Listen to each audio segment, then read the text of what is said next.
क्या कर रहे हो ये? दिख नहीं रहा, बच्ची को नाले में फेंक रहा हूँ। नाले में फेंक रहे हो? दिमाग खराब हो गया है क्या? इसे नाले में क्यों फेंक रहे हो? मैं 3 साल से मन्नत मांग रहा था, मेरे घर में हो पोता, पर हो गई पोती। अब मैं इसे नाले में ना फेंकूं तो क्या करूं? अरे तो ये सब हमारे हाथ में थोड़ी होता है, ये तो ऊपर वाले की देन होती है।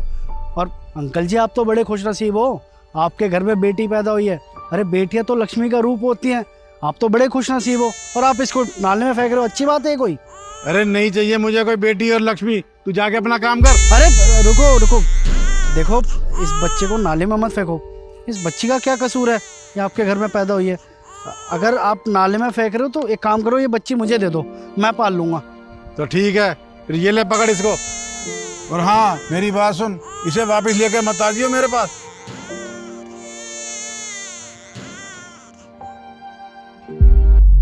आगे तुम ये बच्चा किसका लेकर आए हो तुम? पता नहीं किसका। पता नहीं से क्या मतलब है तुम्हारा? मैं बताता हूँ। दरअसल मैं वहाँ लेक के पास काम करवा रहा था, तभी एक बुजुर्ग अंकल आए और इस बच्ची को ना नाले में फेंकने की जिद करने लगे। मैंने उन्हें रोका और पूछा तो उन्होंने मुझे बताया कि वो पिछले 3-4 साल से मन्नत मांग रहे थे कि उनके एक पोता हो, लेकिन इस बार भी उनके पोती हो गई। तो बस वो इस बच्ची को नाले में फेंकना चाह रहे थे।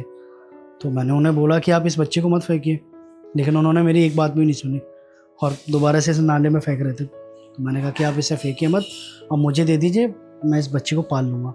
तो इसलिए मैं फिर इस बच्ची को घर पे ले आया। राहुल, तुम तो जानते हो ना, हमारे लिए हम दोनों का गुजारा करना ही बहुत मुश्किल हो रहा है। तुम्हारे पास नौकरी भी नहीं है, अब वैसे में तुम इस बच्ची को घर पे लेकर आ गए हो। बच्चे के घर आने से मुझे कोई प्रॉब्लम नहीं है, प्रॉब्लम ये है कि हम इसकी देखभाल कैसे करेंगे। मतलब बिना पैसे के इसका ख्याल रखना मुझे कुछ समझ में नहीं आ रहा है। देखो राहुल, तुम ये मत सोचना कि मैं तुम्हें डिमोटिवेट कर रही हूँ, बस मैं इतना कहना चाहती हूँ कि वो बच्ची बहुत छोटी है। अब इतने छोटे बच्चों के रेगुलर चेकअप्स होते हैं, उसके एक्सपेंस के पैसे हम कहाँ से लेकर आएंगे? हमारे पास तो इतने पैसे भी नहीं हैं कि हम खुद के लिए कुछ कर सके। तो इस बच्ची का ख्याल रखना तो बहुत मुश्किल बात होगी ना हमारे लिए। देखो यार, मुझे ज़्यादा कुछ तो पता नहीं है, लेकिन उस वक्त जो अच्छा लगा वो किया मैंने। बाकी अगर ऊपर वाले ने इस बच्ची की जान बचाई है तो ऊपर वाला जैसे तैसे करके मुझसे इस बच्ची को पलवा भी लेगा। मैं पाल लूँगा इस बच्ची को। 1 सेकंड, फ़ोन आ रहा है, पकड़ना आराम से।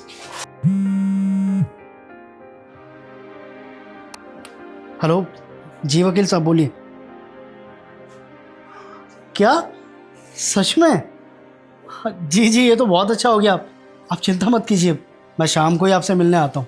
जी जी, और हाँ, थैंक यू सो मच। ठीक है ठीक है। किसका फ़ोन था? अरे वो वकील साहब का कॉल आया था। वो कह रहे थे कि वो हमारी लेक ग्रुप वाली ज़मीन नहीं है, वो 300 एकड़ वाली, वो यार कब से केस चल रहा था उस पर, 4-5 साल से केस कर रखा था, लेकिन आज वो केस हम जीत गए और वो सारी ज़मीन हमारे नाम पे हो गई है। क्या राहुल, तुम सच बोल रहे हो? किसी ने सच ही बोला है, लड़कियां लक्ष्मी का रूप होती है। अब तुम ही देखो, जैसे ही लड़की हमारे घर पर आई, हमारा इतना पुराना केस जो अभी तक चलता आ रहा था वो हम जीत गए। अब हम इसका बहुत अच्छे से ख्याल रखेंगे, इसको पढ़ाएंगे, लिखाएंगे, एक अच्छा इंसान बनाएंगे। पर हम कभी इसे एहसास नहीं होने देंगे कि हम इसके सगे माँ बाप नहीं हैं। हम इसे अपने खुद के बच्चों से भी ज़्यादा प्यार करेंगे। सच में आज भगवान ने एक ही दिन में इतनी सारी खुशियाँ हमारे घर में दे दी। बस अब इससे ज़्यादा मुझे भगवान से कुछ भी नहीं चाहिए। आई विश भगवान अब हमारे साथ सब अच्छा ही करे। बिल्कुल सही कह रही हो तुम। हम कभी भी इसको एहसास नहीं होने देंगे कि हम इसके सगे माँ बाप नहीं हैं। सच में यार, लड़कियां ना लक्ष्मी का ही रूप होती है। आज ये बात साबित भी हो गई। राहुल, मुझे लगता है इससे ना भूख लग रही है, मैं इसे दूध देकर आती हूँ।